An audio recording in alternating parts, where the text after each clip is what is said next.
사무엘상 20장 1절과 2절 그리고 건너가서 12절부터 23절까지의 말씀을 제가 읽고 나누도록 하겠습니다. 다윗이 라마 나윳에서 도망하여 요나단에게 이르되 내가 무엇을 하였으며 내 죄악이 무엇이며 내 아버지 앞에서 내 죄가 무엇이기에 그가 내 생명을 찾느냐. 요나단이 그에게 이르되 결탄코 아니라 네가 죽지 아니하리라. 내 아버지께서 크고 작은 일을 내게 알리지 아니하고는 행하지 아니하나니 내 아버지께서 어찌하여 이를 내게 숨기리요 그렇지 아니하니라. 12절로 넘어갑니다. 요나단이 다윗에게 이르되 이스라엘의 하나님 여호와께서 증언하시거니와 내가 내일이나 모레 이맘때에 내 아버지를 살펴서 너 다윗에게 대한 의향이 선하면 내가 사람을 보내어 내게 알리지 않겠느냐. 그러나 만일 내 아버지께서 너를 해치려 하는데도 내가 이 일을 내게 알려주어 너를 보내어 평안히 가게 하지 아니하면 여호와께서 나 요나단에게 벌을 내리시고 또 내리시기를 원하노라. 여호와께서 내 아버지와 함께 하신 것 같이 너와 함께 하시기를 원하노라. 나는 내가 사는 날 동안에 여호와의 인자하심을 내게 베풀어서 나를 죽지 않게 할 뿐 아니라 여호와께서 너 다윗의 제적들을 지면에서 다 끊어 버리신 때에도 너는 네 인자함을 내 집에 영원히 끊어 버리지 말라 하고 이에 요나단이 다윗의 집과 언약하기를 여호와께서는 다윗의 대적들을 치실지어다 하니라. 다윗에 대한 요나단의 사랑이 그를 다시 맹세하게 하였으니 이는 자기 생명을 사랑함같이 그를 사랑함이었더라. 요나단이 다윗에게 이르되 내일은 조화로인즉 네 자리가 빔으로 네가 없음을 자세히 물으실 것이라. 너는 사흘 동안 있다가 빨리 내려가서 그 일이 있던 날에 숨었던 곳에 이르러 에셀 바위 곁에 있으라. 내가 환역을 쏘려 함같이 화살셋을 그 바위 곁에 쏘고 아이를 보내어 가서 화살을 찾으라 하며 내가 짐짓 아이에게 이르기를 보라 화살이 내 이쪽에 있으니 가져오라 하거든 너는 돌아올지니 여호와께서 살아계심을 두고 맹세하노니 네가 평안 무사할 것이요 만일 나에게 이르기를 보라 화살이 내 앞쪽에 있다 하거든 내 길을 가라. 여호와께서 너를 보내셨음이니라. 너와 내가 말한 일에 대하여는 여호와께서 너와 나 사이에 영원토록 계시느니라 하니라. 아멘. 오늘 사무엘상 20장에 나와 있는 이 이야기는 다윗과 요나단이 헤어지는, 이제 서로 볼 수 없는 그러한 참 안 된 그러한 장면을 이들에게 보여주고 있습니다.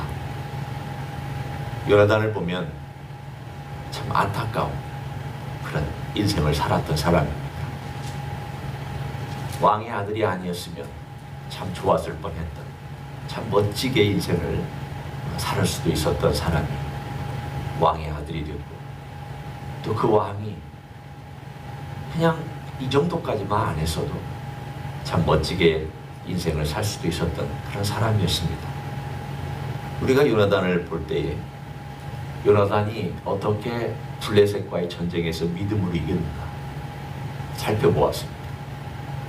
또 요나단이 다윗을 만났을 때 어떻게 자기 생명처럼 사랑하였는가 함께 보았습니다. 그리고 심지어는 맹세까지 했습니다. 오늘 또 본문에 나와 있는 이 내용을 보면 자기 아버지 편과 그리고 다윗 편에 이렇게 양쪽에 있을 때에 그 양쪽 사이에서 결국은 의로운 쪽을 택하고 있는, 하나님의 뜻에 맞는 쪽을 택하고 있는 요나단을 볼 수가 있습니다. 한번 생각해 보십시오. 아버지가 왕이고 아버지의 명령이 거의 절대적이고 또 아버지가 행하는 쪽으로 대부분의 경우 쫓아갑니다. 아무리 이쪽이 옳다 하더라도 나는 어쩔 수 없어. 내 아버지니까. 그리고 내 아버지가 왕이니까. 그리고 아버지가 왕이면 아버지의 명령한 것이 곧 법이니까 내가 쫓아가야 돼. 내 가정을 위해서도 그렇고 내 일신상의 문제를 위해서도 그래요. 대부분의 사람은 그렇게 말할 것입니다. 요나단은 그렇지 않았습니다. 오히려 자기 아버지로부터 심한 모욕을 받고 자기 아버지로부터 심지어는 죽임을 당하기까지 할 수 있었던 위험이 있었습니다. 오늘 우리가 읽었던 20장 그 부분을 조금만 지나가면 사울과 요나단의 대화가 등장을 합니다. 30절을 한번 보시기를 바랍니다. 요나단이 다윗을 자꾸 옹호해 주니까 사울이 요나단에게 화를 내며 그에게 이렇게 얘기를 합니다. 폐역 무도한 계집의 소생아, 네가 이새의 아들을 택한 것이 내 수치와 내 어미의 벌거벗은 수치됨을 내가 어찌 알지 못하냐. 얼마나 모욕적인 언어를 썼습니다. 그리고 31절에 보면 이새의 아들이 땅에 사는 동안 너와 내 나라가 든든히 서지 못하리라. 그런즉 이제 사람을 보내어 그를 내게로 끌어오라. 그는 죽어야 할 자이니라. 분명히 죽이겠다고 그렇게 선언하는 이야기를 듣습니다. 이유는 다 하나입니다. 다윗이 선하냐 악하냐가 중요한 거 아닙니다. 하나님의 뜻이 이거냐 저거냐가 중요한 게 아닙니다. 지금 사울에게는 내 나라, 내 권력, 내 왕위, 내 명령, 내 이익, 내 자손, 내가 누려야 되는 자리, 이 모든 것이 가장 중심에 그대로 꽉 뭉쳐있기 때문에 이것 외에는 다른 모든 것은 다 악입니다. 자기 중심적인 사람이 어디까지 낮아질 수 있고 어디까지 추락할 수 있는가를 우리가 보고 싶다면 바로 이 장면을 우리가 보면 됩니다. 아, 자기 중심의 사람은 모든 해석을 다 자기 중심으로 하기 때문에 내게 이익이 되면 선이요 내게 손해가 되면 악이구나. 내 말을 들으면 선이고 내 말을 안 들으면 악이구나. 이렇게 인생이 될 수 있고, 그런데 이런 극단이 있는가 하면 어떻게 아버지와 아들 사이인데 또 다른 극단이 아버지와 아들 사이에 있을 수 있을까라는 것을 가만히 생각해보면 참 요나단이 너무 안 됐습니다. 자기 중심의 아버지와 다윗을 생각하고 하나님을 생각해서 맹세를 지키고 언약을 맺고 그리고 다윗을 살려보내고 끝까지 옹호해주고 끝까지 변호해주는 이 요나단을 생각하면 자기 중심의 반대편에 서 있는 또 다른 인물을 우리는 볼 수가 있습니다. 한 집안의 아버지와 아들이 이러면 얼마나 힘듭니까? 그쵸? 차라리 친구 사이라면 떨어지기만 하면 되지. 아는 사람이라면 그냥 안 만나면 되지. 이렇게 서로 안 만날 때. 아버지와 아들. 그것도 왕과 왕자 사이. 그것도 전쟁에서 함께 싸워야 되는 그런 사이라면 이 요나단의 생애가 얼마나 불가피한 것들을 선택해야 되고 불가피한 길을 걸어가야 되는지에 대한 이 딜레마를 그 속에 정말 깊이 간직하고 살았을 것 같습니다. 사실은 그 마음을 얘기해주는 구절이 하나 있습니다. 34절에 보면 이렇게 얘기를 하고 있죠. 요나단이 심히 노했습니다. 그래서 식탁을 떠나고 그달 둘째 날에 먹지 아니하였습니다. 슬퍼서 그랬죠. 이는 그의 아버지가 다윗을 욕되게 하였으므로 다윗을 위하여 슬퍼함이었더라. 다윗을 위하여 슬퍼했다라고 오늘 본문에 나와 있습니다. 이걸 보면 그가 행하고 있는 모든 것들이 얼마나 마음의 갈등 속에서 헤매고 있는지 우리들에게 이 한 구절들이 설명해 주고 있습니다. 그리고 다윗과 얘기한 대로 너와 내가 이제 약속을 해서 내가 화살을 쏠 텐데 이 화살이 이쪽에 있다 그러면 너는 와도 되고 화살이 내 앞쪽에 있다 라고 내가 그 아이에게 얘기하면 너는 듣고 아이의 앞쪽에 있다라는 말은 멀리 가라 그 뜻이고 이쪽에 있다 그 말은 너는 내 쪽으로 와도 된다 이 말이니 너와 내가 비밀의 이야기를 나는 그대로 내가 얘기할 테니 너는 듣고 그렇게 해라. 그리고 나서 오늘 뒷면에 쭉 그 이야기한 장소가 어딘가에 대하여 에셀 바위라고 나와 있습니다. 19절에 보면 그 이름이 나와 있습니다. 너는 사흘 동안 있다가 빨리 내려가서 그 일이 있던 날에 숨었던 곳에 이르러 에셀 바위 곁에 있으라. 그리고는 그 에셀 바위 곁에서 화살을 저 멀리 쏘고는 화살이 네 앞에 있지 않느냐라고 얘기하자 이 아이가 그 화살을 주운 다음에 너는 먼저 가라. 그리고 나서 둘이 마지막 만남을 만납니다. 그리고 나서 이렇게 얘기를 합니다. 41절과 42절입니다. 아이가 가매 다윗이 곧 바위 남쪽에서 일어나서 땅에 엎드려 3번 절한 후에 서로 입맞추고 같이 울며 울되 다윗이 더욱 심하더라. 요나단이 다윗에게 이르되 평안히 가라. 우리 두 사람이 여호와의 이름으로 맹세하여 이르기를 여호와께서 영원히 나와 너 사이에 계시고 네 자손과 내 자손 사이에 계시리라 하였느니라 하니 다윗은 일어나 떠나고 요나단은 성읍으로 들어가니라. 얼마나 힘든 이별의 장면입니다. 우리의 삶 가운데서 참 어떤 경우는 비극을 받아들여야 될 때가 있습니다. 즉 요나단과 다윗은 비극적인 상황입니다. 그들이 원하는 삶이 지금 이루어지지 아니하고 원하지 않는 쪽으로 우리가 흔히 얘기하듯 엇비근다고 있습니다. 우리가 원하는 길은 이건데 도무지 길이 열리지 않냐고 꽉 막혀 있습니다. 이쪽으로 내몰리고 있습니다. 환경이 몰아가고 사람이 몰아가고 조건들이 몰아가고. 그러면 이 상황에서 방황하면서 이거 어떻게 해야 될까? 우리는 갈등하고 힘들어할 수 있습니다. 겟세마네 동산에서 예수님의 기도도 어쩔 수 없는 선택을 해야 되는 두 분이 있습니다. 주님께서 기꺼이 이 땅에 내려오셨습니다. 우리 사랑하시기 위해서 섬겨주셨습니다.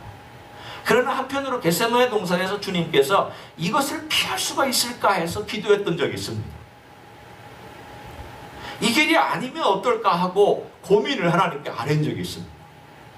그런데 이 길 외에는 다른 길이 없기 때문에 그 길을 가야만 하는, 그 길은 어쩔 수 없이 가야만 하는, 왜?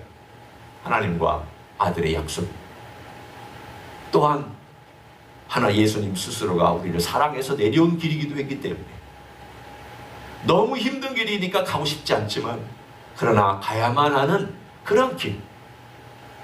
오늘 꼭 겟세마네 동산에서 이야기하고 같은 건 아니지만 상황으로 보면 지금 이 상황이 이들이 잘못한 거 없습니다. 요나단이 잘못한 거 없습니다. 다윗이 잘못한 거 없습니다. 이들은 하나님의 말씀과 하나님의 뜻을 따라서 최선을 다해 살아온 사람들입니다. 군대장으로서 또 사울을 섬기는 면에서 또 나라를 섬기는 면에서 다 최선을 다했습니다. 그런데도 그들이 원하는 그림 쪽보다는 그들이 원하지 않는 그림으로 가야만 하는 헤어지는 출발선이 바로 에셀바입니다. 에셀이란 단어가 출발이란 뜻입니다. 따라서 에셀바위 곁에서 그들이 헤어지고 있을 때에 이 에셀바위는 헤어짐이 시작되는 출발입니다. 서로 만나지 못하는 슬픔의 출발입니다. 에셀바위는 자기가 원하는 것을 행하지 못하고 자기가 원치 아니하지만 이게 하나님이 인도하시는 길인가 라고 하면서 그것을 받아들이면서 비극을 받아들이면서 출발해야만 하는 출발의 바위를 의미하고 있습니다. 우리의 삶 가운데도 이런 에셀바위가 있습니다. 하나님 아버지 앞에 기도합니다. 또 하나님 아버지 앞에서 어떤 일을 행하려고 마음을 두고 계획도 세웁니다. 그리고 해봤습니다. 길이 안 열립니다. 문제가 해결이 안 됩니다. 물론 나중에 해결될 수 있는 길들이 열려질 수 있지만 그래도 내가 생각하는 어떤 길, 어떤 시간, 어떤 방법을 따라서 도무지 그것이 열리지가 않습니다. 그럴 때 우리는 어떻게 해야 합니까? 우리는 그때 바로 에셀바위에서 요나단과 다윗이 서로 껴안고 슬퍼하며 울면서 어쩔 수 없이 헤어지고 다른 방향으로 출발을 해야 하지만 다윗은 도망가는 길로 출발해야 하고 요나단은 자기 아버지의 곁으로 돌아가서 다윗 없는 삶을 사는 일을 출발해야 하지만, 그러나 오늘 본문의 중요한 것은 여기에 있습니다. 여호와의 이름으로 맹세하여 여호와께서 영원히 나와 너 사이에 계신다.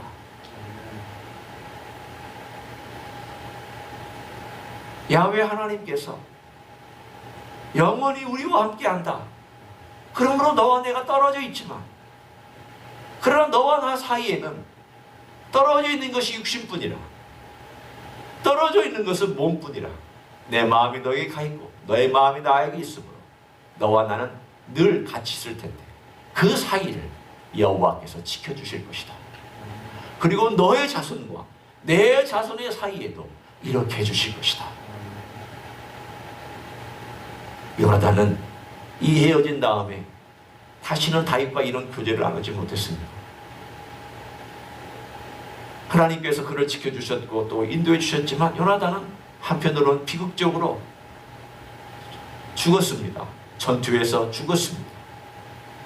그렇지만 우리는 그림을 좀 크게 보았으면 좋겠습니다. 어떻게 크게 보느냐? 요나단의 자손과 다윗의 자손은 원수가 될 수 있었지만, 그러나 요나단의 자손과 다윗의 자손은 원수가 아니라 나중에 친구가 되었고, 결국 북왕국이 다 떨어져 나갈 때에 요나단이 있었던 이 지파와 유다 지파는 하나가 되어 남왕국을 이루었습니다. 결국 나중에 이 남왕국의 이 지파에서 우리는 하나님의 사람, 그리고 복음을 전한 사람들이 많이 나왔음을 알 수 있습니다. 그 중에 하나가 사울입니다. 바울입니다. 원래 이름은 사울이었다가 바울로 바꾼 이 바울이 바로 요나단이 있었던 지파의 사람입니다. 또 사울, 바울의 일가 친척들 많이 복음을 전하는 사람들이었습니다. 로마서 16장에 보면 내 일가 친척이라고 말하는 대목이 나옵니다. 하나님의 큰 역사를 보면 요나단의 사랑과 충성과 하나님을 향한 그 마음이 어떻게 보상을 받았을까?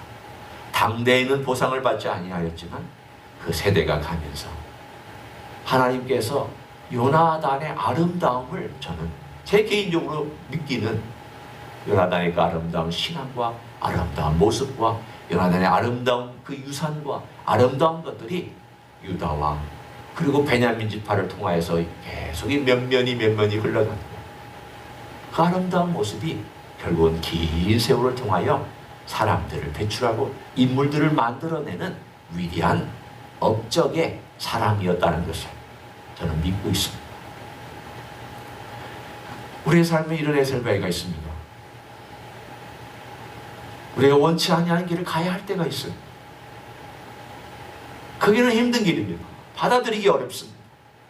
어떤 때는 하나님 이 길 아니고 다른 길이면 어떻습니까? 라고 묻고 싶을 때가 있습니다.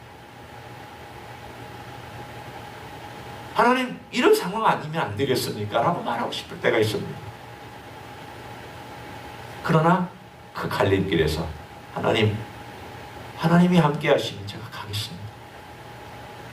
하나님이 함께 하시면 지금에 있는 이 모순된 상황과 어려운 상황과 내 뜻대로 안 된 이 상황들을 제가 받아들이고 새롭게 출발하겠습니다.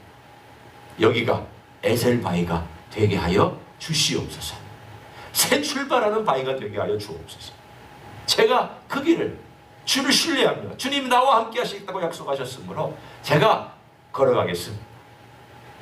그런 기도와 결단하는 분에게 하나님께서 다윗은 다윗적으로 인도하고 요나단은 요나단적으로 인도하여 하나님의 뜻과 일을 이루어 가신 것처럼 그런 일을 이루어 가실 줄로 믿습니다. 그런 생각 되시기를 예수님의 이름으로 간절히 축원합니다. 기도하시겠습니다.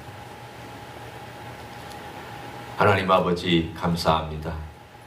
다윗과 요나단은 에셀바위에서 헤어졌습니다.